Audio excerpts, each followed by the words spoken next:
Tirahin ko ngayon. Caterpillar. Pick up.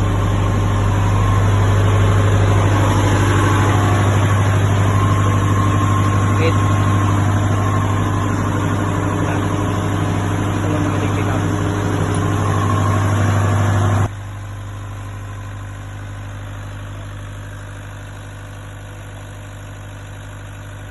Ayan. Pinalitan ko na ng bagong fuel control valve.